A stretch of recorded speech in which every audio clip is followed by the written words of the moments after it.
Baiklah, Assalamualaikum warahmatullahi wabarakatuh. Perkenalkan, nama saya Iklim Haris dengan NIM C1C019098 dari kelas R10 jurusan Akuntansi Fakultas Ekonomi dan Bisnis Universitas Jambi. Pada pertemuan kali ini, saya akan menjelaskan materi mengenai filosofi riset akuntansi keperilakuan dengan dosen pengampu Pak Wirmi Eka Putra, SE, MSI. Baiklah, langsung saja kita masuk pada pembahasan yang pertama, yaitu mengenal filsafat.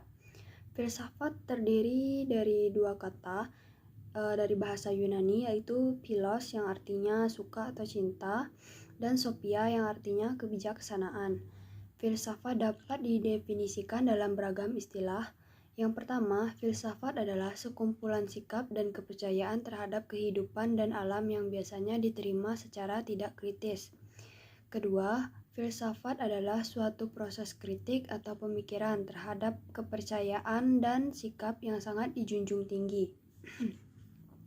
Katz-Off menyatakan karakteristik filsafat dapat diidentifikasi sebagai berikut. Yang pertama, filsafat adalah cara berpikir secara kritis. Yang kedua, filsafat adalah berpikir dalam bentuknya yang sistematis. Yang ketiga, filsafat menghasilkan sesuatu yang runtut. Yang keempat, filsafat adalah berpikir secara rasional. Dan yang kelima, filsafat bersifat komprehensif. Filsafat berangkat dari rasa heran, bertanya, dan memikirkan tentang asumsi-asumsi yang fundamental. Maka, diperlukan untuk meneliti bagaimana filsafat itu menjawab pertanyaan-pertanyaan tersebut. Problematik filsafat tidak dapat dipecahkan dengan sekedar mengumpulkan fakta. Untuk mencapai tujuan tersebut, metode dasar untuk penyelidikan filsafat adalah metode dialektika. Proses dialektika adalah dialog antara dua pendirian yang bertentangan. Dialektika merupakan perkembangan pemikiran dengan memakai pertemuan antar ide.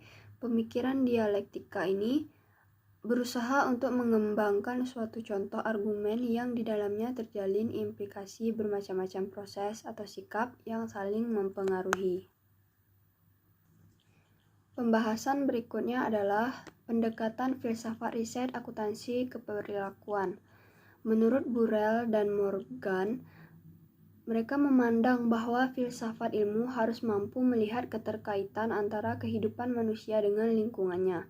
Burrell dan Morgan membagi asumsi tersebut ke dalam dua bagian, yaitu pendekatan subjektivisme dan pendekatan objektivisme. Yang pertama yaitu pendekatan subjektivisme. Subjektivitas adalah apa yang membuat kita sebagai subjek, bukan objek. Subjektivitas mencakup proses yang dilambangkan dengan istilah mental, pikiran, sadar, pengalaman, agensi, kehendak, intensionalitas, pemikiran, perasaan, mengingat, dan jiwa. Subjektivisme mendominasi metodologi penelitian kualitatif. Kecenderungan subjektivitas dalam penelitian kualitatif atau yang bertentangan dengan kecenderungan objektivitas yang digambarkan dalam objektivisme, mengklaim bahwa dunia, termasuk dunia psikologis subjek, tidak dapat diketahui. Akibatnya, peneliti membangun kesan dunia seperti ia melihatnya tanpa memperhatikan apakah kesan subjektif ini sesuai dengan kenyataan di luar sana. Yang kedua yaitu pendekatan objektivisme. Objektivisme adalah sebuah pandangan yang menekankan bahwa butir-butir pengetahuan dari soal sederhana sampai dengan teori yang kompleks mempunyai sifat dan ciri yang melampaui keyakinan dan kesadaran individu yang merancang dan memikirkannya. Titik berat kaum objektivisme adalah menekankan pada sifat pertanyaan sederhana yang di dalamnya mempunyai sifat tertentu, tidak peduli apakah individu tersebut menyadari atau tidak, meyakini atau tidak.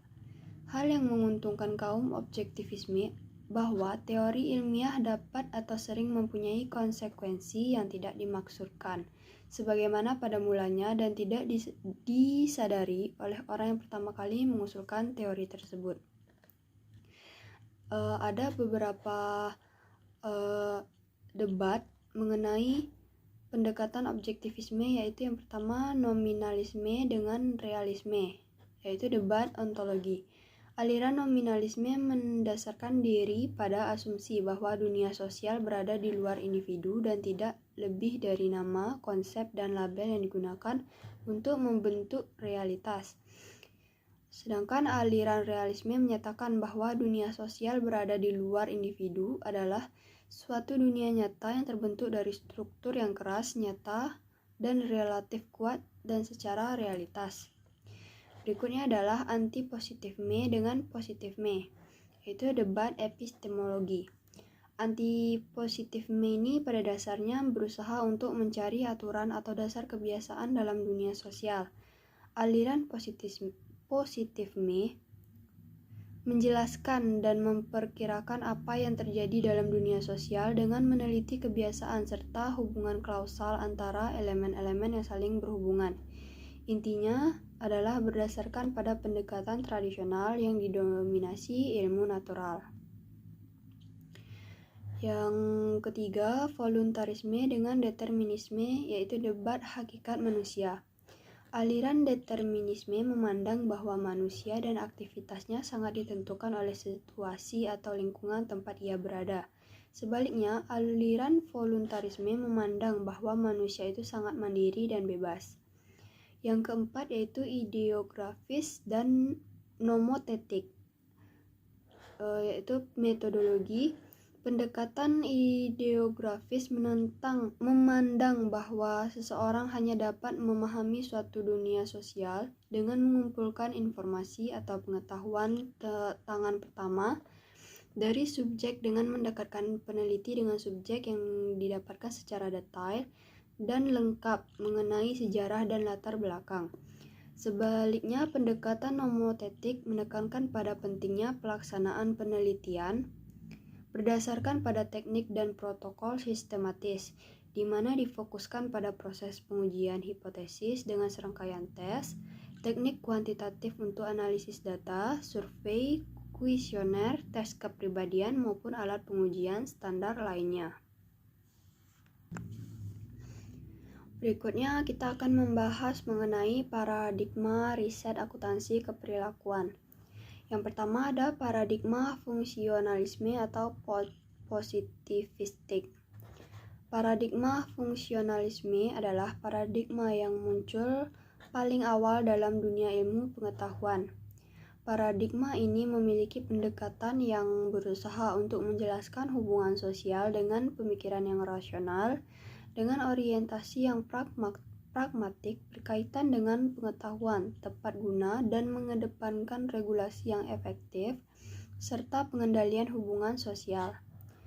Suatu penjelasan dikatakan ilmiah apabila memenuhi 3 komponen berikut, yaitu yang pertama memasukkan satu atau lebih prinsip-prinsip atau hukum-hukum, yang kedua mengandung prakondisi yang biasanya diwujudkan dalam bentuk pernyataan-pernyataan hasil observasi, yang ketiga memiliki satu pernyataan yang menggambarkan sesuatu yang dijelaskan.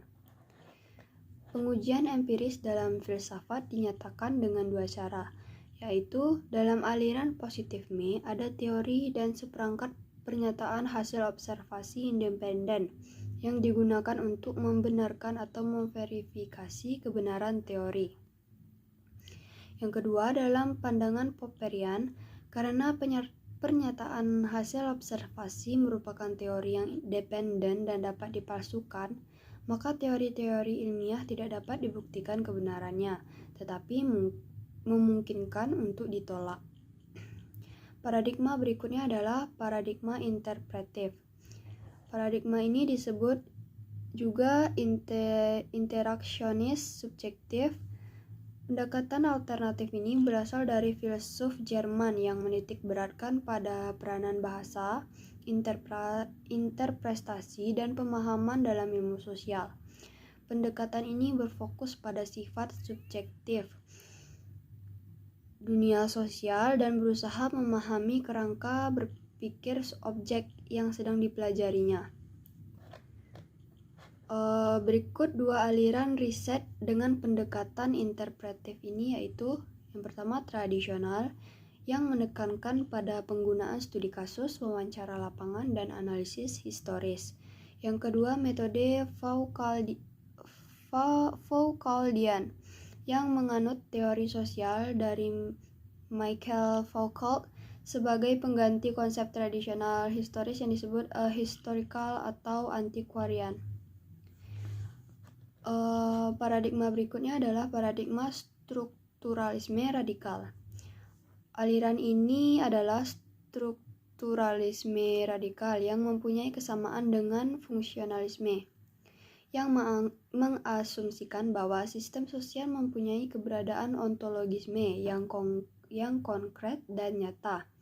Pendekatan ini berfokus pada konflik mendasar sebagai dasar dari produk hubungan kelas dan struktur pengendalian, serta memperlakukan dunia sosial sebagai objek eksternal dan memiliki hubungan terpisah dari manusia tertentu.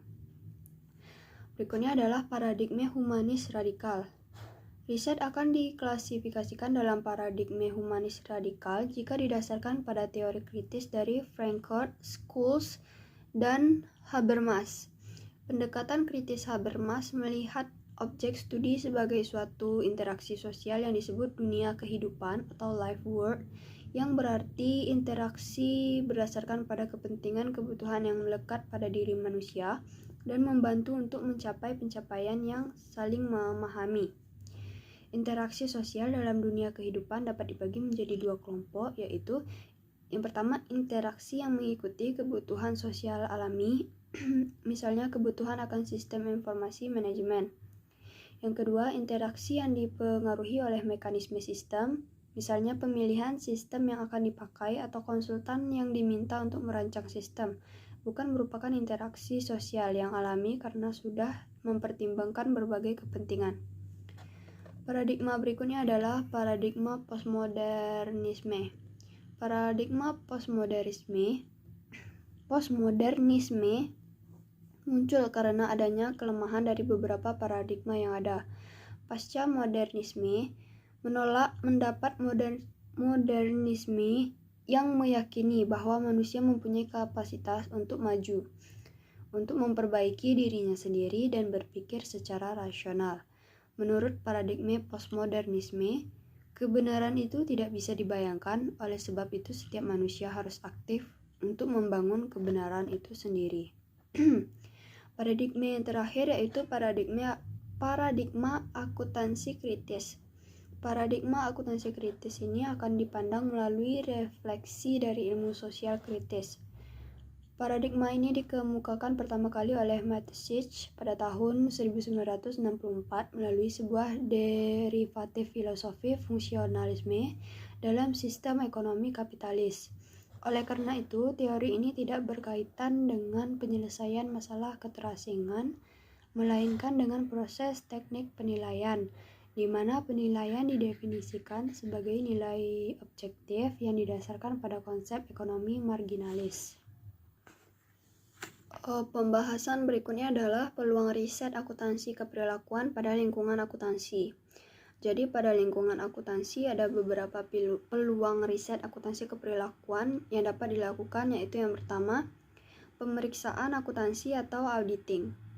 Penjelasan dari bagian ini berorientasi pada pembuatan keputusan dalam audit yang telah memfokuskan riset terakhir pada penilaian dan pembuatan keputusan auditor, seperti perbedaan penggunaan laporan audit dan meningkatnya perkembangan yang berorientasi kognitif. Pengalaman berperan penting dalam orientasi kognitif riset akuntansi keperilakuan. Ada dua alasan untuk hal itu, yaitu satu, pengalaman merupakan ekspektasi yang berhubungan dengan keahlian kerja. Yang kedua, manipulasi sebagai suatu variabel independen telah menjadi efektif dalam mengidentifikasi domain karakteristik dari pengetahuan spesifik. Riset ini menyatakan bahwa terdapat suatu peluang yang berhubungan dengan pemahaman dan evaluasi hasil keputusan audit. Berikutnya adalah akuntansi keuangan. Beberapa publikasi menunjukkan bahwa riset akuntansi keperilakuan dalam bidang akuntansi keuangan jumlahnya terbatas sehingga sulit untuk diidentifikasikan. Oleh karena pemakai informasi keuangan membuat keputusan secara individual dan dalam kelompok kecil, riset akuntansi keperilakuan dapat membuat suatu kontribusi penting pada bidang ini. Berikutnya adalah akuntansi manajemen. Pada awalnya, analisis ini menunjukkan bahwa riset akuntansi keperilakuan dalam bidang akuntansi manajemen merupakan pertimbangan yang lebih luas dibandingkan dengan riset yang sama dengan akuntansi keuangan, dan memungkinkan pencerminan tradisi lama yang berbeda dari riset akuntansi keperilakuan dalam bidang audit. Riset akuntansi keperilakuan dalam bidang akuntansi manajemen hanya merupakan sub-bidang akuntansi yang telah memperluas pengujian dari pengaruh fungsi akuntansi terhadap perilaku. Riset ini menguji fungsi akuntansi seperti anggaran dan standar mempengaruhi motivasi, umpan balik, dan kinerja. Bidang berikut yaitu sistem informasi akuntansi. Keterbatasan riset akuntansi keperilakuan dalam bidang sistem informasi akuntansi adalah kesulitan membuat generalisasi. Meskipun berdasarkan pada studi sistem akuntansi yang lebih awal sekalipun, jelas bahwa desain sistem mempengaruhi penggunaan informasi. Riset ini akan lebih berhasil jika difokuskan pada domain spesifik dari variabel-variabel yang unik dalam sistem akuntansi dan konteks keputusan akuntansi seperti standar profesi dan analisis pengecualian. Berikutnya adalah perpajakan. Riset akuntansi keperilakuan dalam bidang perpajakan telah memfokuskan diri pada kepatuhan pajak atau tax compliance dengan melakukan pengujian variabel psikologis dan lingkungan. Riset akuntansi keperilakuan dalam bidang perpajakan saat ini telah membentuk bermacam-macam perilaku pengetahuan dari riset akuntansi keperilakuan dalam bidang audit. Berikutnya adalah pertumbuhan riset perilaku. Terdapat beberapa kombinasi dari 3 faktor utama pertumbuhan riset perilaku, yaitu yang pertama, para peneliti yang menggunakan paradigma perilaku menghasilkan lebih banyak artikel yang diterbitkan oleh kedua jurnal. Yang kedua, beberapa artikel yang ditulis oleh para peneliti yang sementara dilakukan dalam bidang ini belum ada calonnya. Yang ketiga, minat pembaca pada bidang ini telah meningkat. Yang terakhir yaitu perkembangan terakhir. Wawasan dalam riset akuntansi keperilakuan saat ini bisa diperoleh dengan 2 cara, yaitu yang pertama survei publikasi utama dari riset akuntansi keperilakuan, yang kedua klasifikasi topik artikel yang dipublikasikan dan pemetaan publikasi terhadap model perilaku individu. Secara relatif, riset keperilakuan dalam audit juga paling baik dipresentasikan dalam artikel yang secara umum merupakan hampir setengah dari total penerbitan Behavioral Research in Accounting. Selanjutnya, urutan berikutnya diduduki oleh bidang akuntansi manajemen yang hampir mencapai 1/4 dari total penerbitan, sementara sisanya merupakan sub-bidang lainnya. Fokus riset akuntansi keperilakuan saat ini adalah pada pengaruh variabel psikologi, lingkungan, dan organisasi terhadap perilaku. Pembahasan berikutnya adalah teori keperilakuan tentang perusahaan. Teori organisasi modern berkaitan dengan perilaku perusahaan sebagai satu kesatuan terhadap pemahaman kegiatan perusahaan dan alasan anggotanya. Agar lebih spesifik, teori modern perusahaan terkait dengan arah tujuan perilaku yang dipastikan berkaitan dengan tujuan, motivasi, dan karakteristik. Tujuan organisasi akan dipandang sebagai berikut. Yang pertama, hasil pengaruh dari permulaan proses antar peserta organisasi. Yang kedua, penentu batas pengambilan keputusan perusahaan dan penyelesaian masalah aktivitas. Yang ketiga, perannya di dalam sistem pengawasan internal adalah untuk memotivasi peserta. Ada beberapa model. Ada model motivasi dari perilaku manajerial. Pengujian terhadap literatur berdasarkan organisasi motivasi mengungkapkan bahwa kebanyakan dari penulis sebenarnya berdasarkan tulisannya pada motivasi partisipan dari tingkat yang lebih rendah.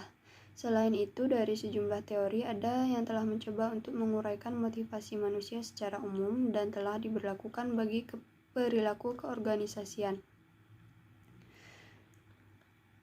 Berikutnya kita akan membahas mengenai wawasan untuk masa depan. Masalah utama di masa mendatang adalah pendanaan untuk riset ini akan berkurang jumlahnya, oleh karena riset keperilakuan saat ini cenderung menjadi lebih mahal dibandingkan dengan usaha akuntan, maka akan terasa lebih sulit melakukan pekerjaan tersebut. Tidak ada cara yang lebih baik untuk meningkatkan pemahaman seseorang terhadap satu fenomena, kecuali dengan melakukan riset dan menulis tentang fenomena tersebut kepada orang lain dan melakukan berbagai perbaikan. Adanya penghargaan seperti penghargaan akademis atau academic rewards, baik terhadap riset maupun kegiatan pengajaran yang secara tidak langsung akan mendorong pengembangan riset, merupakan suatu keuntungan guna mengangkat dan menganalisis masalah terbaru. Di masa mendatang, apakah setiap individu akan melakukan pelatihan yang lebih baik dengan kemampuan untuk menarik identifikasi atas masalah yang mudah dilakukan dan bekerja dengan ketekunan dan keuletan agar berhasil dengan disiplin ini? Apakah paradigma perilaku yang terus berlanjut berkembang untuk menjadi dewasa dan berhasil dengan baik adalah tanggung jawab para peneliti, khususnya peneliti akuntansi keperilakuan? Baiklah, itulah yang dapat saya sampaikan mengenai materi filosofi riset akuntansi keperilakuan. Mohon maaf jika ada kesalahan dalam penyampaian. Saya akhiri. Assalamualaikum warahmatullahi wabarakatuh.